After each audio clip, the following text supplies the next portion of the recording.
Хорошо, да.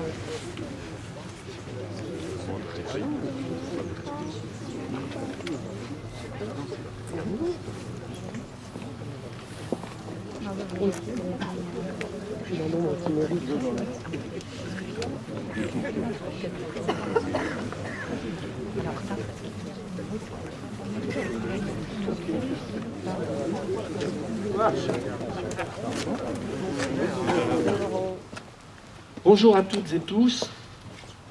Je vous présente le maître de cérémonie, le docteur Renzo Manfredi, capitaine de réserve de l'armée française, médecin, chirurgien, conseiller municipal de la mairie de Centenay. Merci, monsieur le maire. Mesdames, messieurs, bonjour. Nous allons commencer la cérémonie. Nous tenons à remercier chaleureusement les personnalités présentes et qui se sont déplacées pour cette commémoration du 11 novembre 1918. Monsieur le député et conseiller régional Laurent Saint-Martin, monsieur le maire de Centenay et conseiller régional Vincent Bedu, nos sapeurs-pompiers de la 23e compagnie, en particulier le capitaine Beaucourt, nos deux urgentistes du Centre français de secourisme de Paris, M. Alexandre Noca, chef de gré, BSPP, et Élise Kériose, équipier secouriste de notre ancien président de la SAC aussi, qui est là, le colonel de réserve et le docteur André Lefrère, ainsi que Jean Lafontaine. Notre porte-drapeau, M. Johan Savary, notre président de la SAC, M. Étienne Boulanger, notre trompettiste Stéphane Exbraya et nos deux jeunes centenois, dont Edgar Carayan, étudiant en médecine de 2e année. Merci aux élus et aux centenoises et aux centenois pour votre présence. Ouvrez le banc.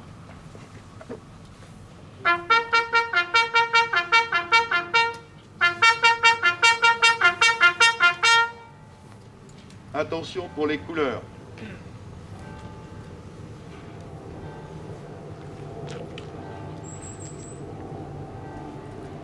Prêt ? Envoyez.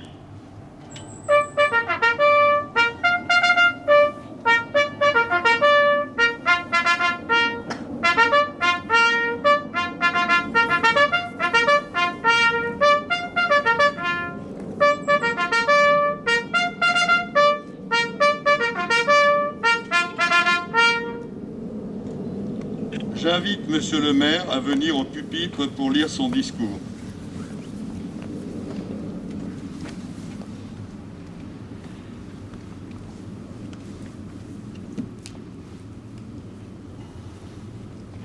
Monsieur le député Laurent Saint-Martin, Monsieur le président de la SAC, Étienne Boulanger, Mesdames, Messieurs, aujourd'hui, fidèles à notre devoir de mémoire, nous commémorons la reddition de l'Allemagne ce jeudi 11 novembre 1918 à 11 heures précises.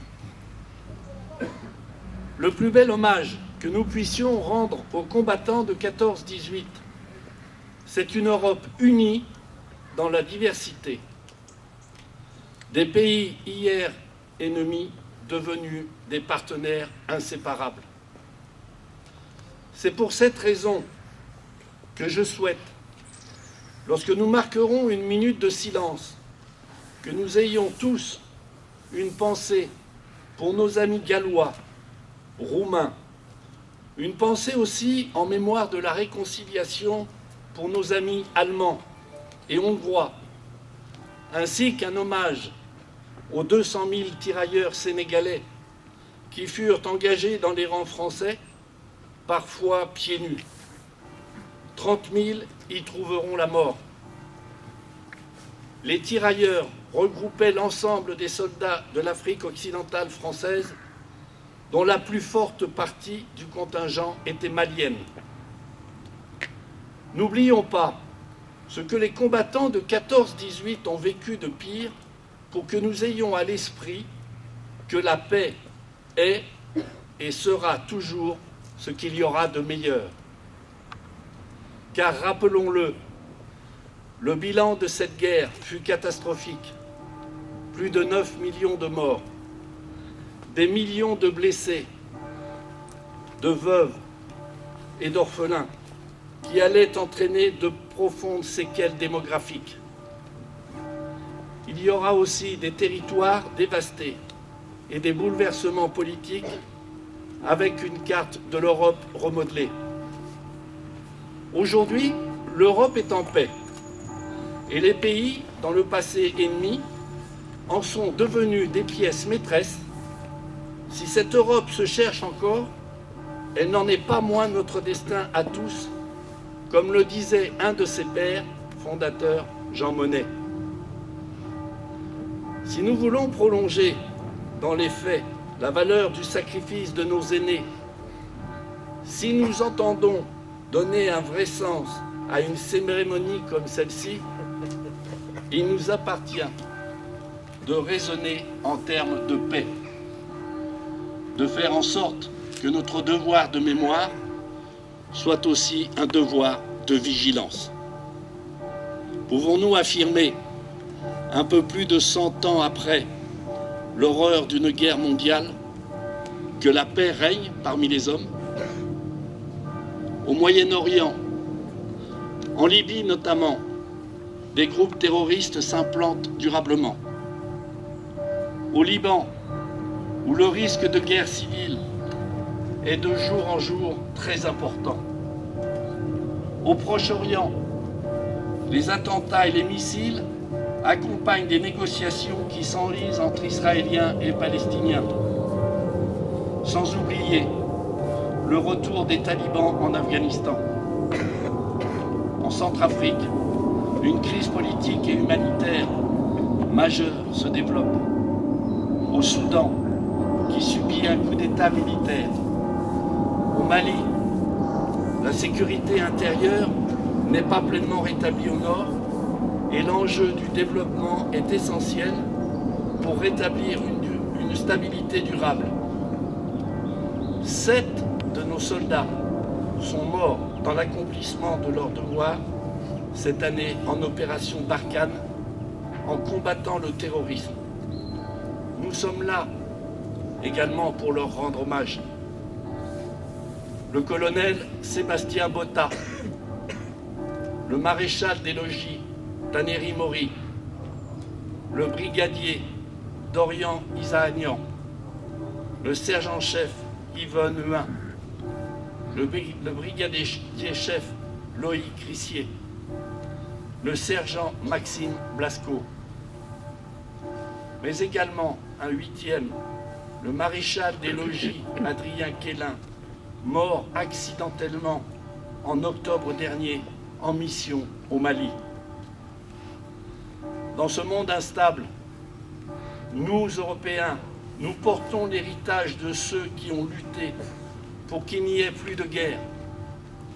Et pourtant, pouvons-nous dormir tranquilles? La lutte contre le terrorisme djihadiste est une nouvelle forme de guerre. L'Europe symbolise un espace démocratique, de paix et de sécurité. C'est là le patrimoine identitaire de l'Europe. C'est pour cela que de plus en plus de réfugiés se tournent vers l'Europe dans l'espoir de trouver un avenir meilleur. Pour arrêter ces flux migratoires, il faut plus de démocratie, de sécurité, de répartition de richesses dans les pays qui sont de véritables poudrières. Aussi, garantir la paix signifie avant tout investir dans la sécurité, le développement de la démocratie, de l'aide internationale et du respect des droits de l'homme. Nous devons également lutter contre la pauvreté qui fait des millions de morts. C'est avec les lumières du passé que s'éclairent les chemins de l'avenir. Pensons aux souffrances endurées par les combattants de 14-18 pour tout mettre en œuvre afin d'éviter le désastre que provoquent les conflits armés. En ce jour de commémoration, souhaitons que la paix devienne une réalité à l'échelle planétaire.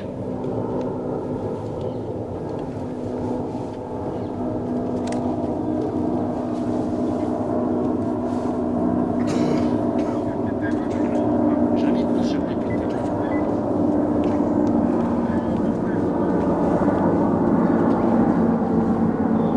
Monsieur le maire et conseiller régional, mesdames et messieurs les élus, mesdames et messieurs en vos grades et qualités, mesdames et messieurs, 11 novembre. 11 novembre, la fin des combats de la Grande Guerre a marqué les consciences et les mémoires de façon éternelle. Événement qui transcende le temps et franchit les générations. Nul besoin d'ajouter une année, un millésime. Ce jour et ce mois ont intégré depuis plus d'un siècle notre patrimoine commun. À la 11e heure, du 11e jour, du 11e mois, après 4 interminables années, le canon s'est tu, la fureur s'est calmée. Le dernier mort, le dernier tir, la dernière détonation. Depuis Compiègne, où l'armistice a été signé à l'aube, jusqu'au front, du premier des clairons à tous les clochers de France, de l'esplanade de chaque ville à la moindre place de village. Une déferlante de soulagement, un soupir de délivrance ont traversé le pays de part en part.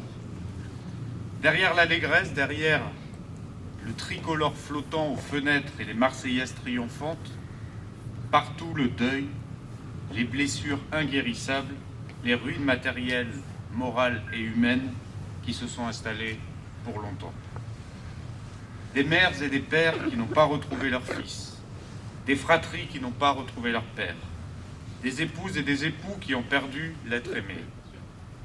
Le pays est traversé par la sourde évidence que rien ne sera plus jamais comme avant. En ce jour, dans les nécropoles, devant les monuments aux morts, sur les places de toutes nos cités, toutes les générations rassemblées, nous nous souvenons de ceux qui se sont battus pour la France entre 1914 et 1918, de ceux tombés au champ d'honneur sur tous les fronts, d'Orient et d'Occident. Nous nous souvenons du combat valeureux de tous ceux qui, venus des 5 continents, ont défendu un sol qu'ils n'avaient auparavant jamais foulé. Les noms gravés sur nos monuments aux morts nous rappellent constamment les valeurs d'honneur, de courage, de dévouement et de bravoure. Ils nous rappellent la fraternité d'armes. La même fraternité unit toutes les filles et tous les fils de France qui œuvrent aujourd'hui à la défense de notre pays et qui mènent notre inlassable combat pour la liberté. La même fraternité mémorielle qui, chaque 11 novembre, nous réunit pour honorer les combattants de tous les conflits, pour rendre hommage à ceux qui ont accompli leur devoir jusqu'au don suprême. La nation salue la mémoire des soldats morts pour la France en 2021. Aujourd'hui, dans un même mouvement, la France reconnaissante fait cortège au cercueil d'Hubert Germain jusqu'à la crypte du mémorial de la France combattante Mont-Valérien. Selon la volonté du général de Gaulle, l'ultime compagnon de la libération y reposera. Dernier dans sa mort, parmi les premiers de 1940, Hubert Germain est le porte-étendard des 1038 illustres qui ont tant fait pour l'idéal de liberté et l'esprit français. La flamme des compagnons s'est éteinte, mais nous sommes les dépositaires de ces braises ardentes. Entretenons-les sans cesse, ravivons-les inlassablement et honorons ceux qui donnent leur vie pour la France, ceux qui la servent avec dévouement et courage. Vive la République, vive la France. Je vous remercie, monsieur le député, je vous remercie, monsieur le maire. Je vous propose de rendre hommage maintenant aux autres 3 combattants centenois morts au combat pour la France pendant cette guerre de 1914-1918. Lucien, mort pour la France. Soldat Bourbon-Augustin, mort pour la France. Capitaine Braque de la Perrière, Paul Achille, mort pour la France. Soldat Cagnat Joseph, mort pour la France. Caporal Clavier Hector, mort pour la France. Caporal Chouroux Philibert, mort pour la France. Soldat Coutard Henri, mort pour la France. Soldat Crété Albert, mort pour la France. Soldat de Cribe Auguste, mort pour la France.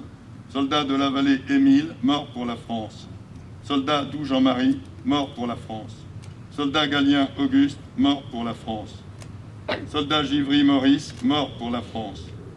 Sergent Guérin Henri, mort pour la France. Soldat Guérin Marcel, mort pour la France. Soldat Guérin Marcel Julien, mort pour la France. Caporal Jacob Émile, mort pour la France. Conducteur Le Prince Émile, mort pour la France. Sergent Moreau Louis, mort pour la France. Soldat Pessou Louis, mort pour la France. Soldat Petit Célestin, mort pour la France. Caporal Petit Ulysse, mort pour la France. Soldat Rivière Jean, mort pour la France. Soldat Rocher Julien, mort pour la France. Soldat Saunier Eusèbe, mort pour la France. Soldat Sor Joseph, mort pour la France. Soldat Thomas Émile, mort pour la France. Soldat Thomas Georges, mort pour la France. Soldat Turbide Ernest, mort pour la France. Sergent Vallée Eugène, mort pour la France. Soldat Van Poncel Eugène, mort pour la France. Soldat Iwan Émilien, mort pour la France.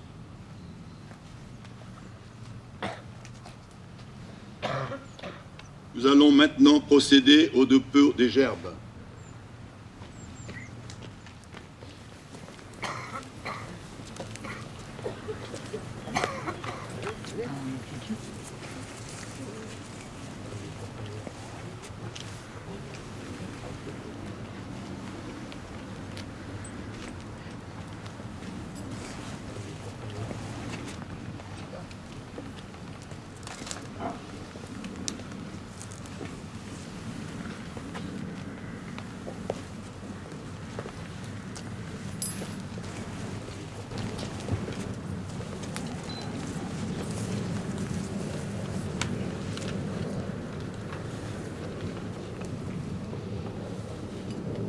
Aux morts.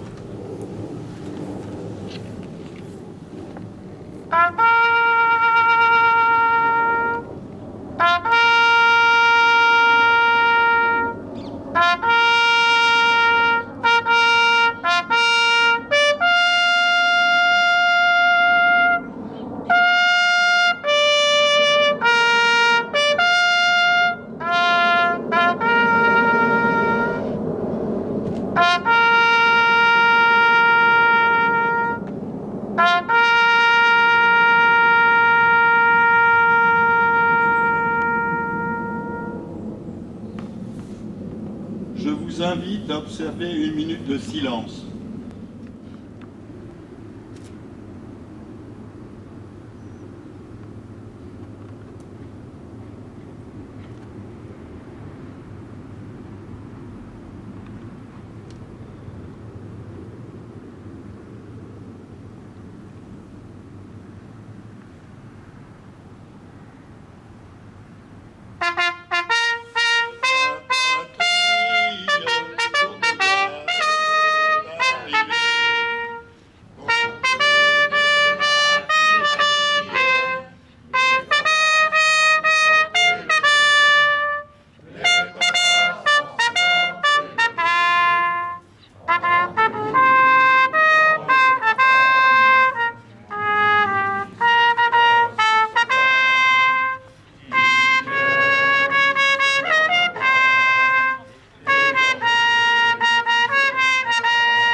Fermez le banc.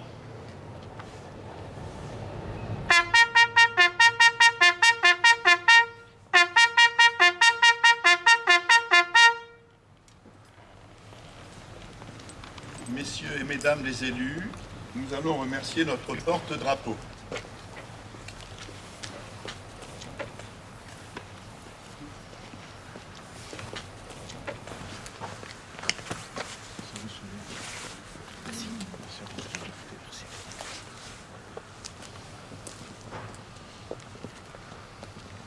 La cérémonie est terminée.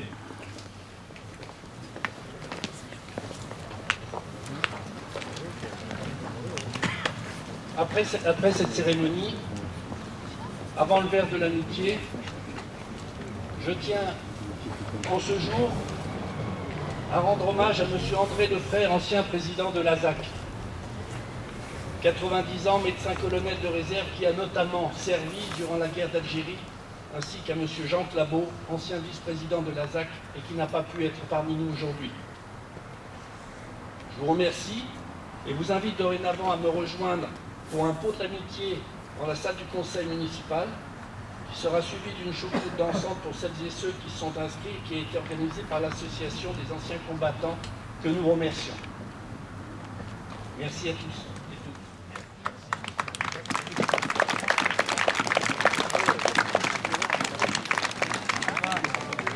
Je sais pas, c'était midi et demi. Ouais, bah après le coup. Non mais après le coup. Ouais, je pense qu'on a déjà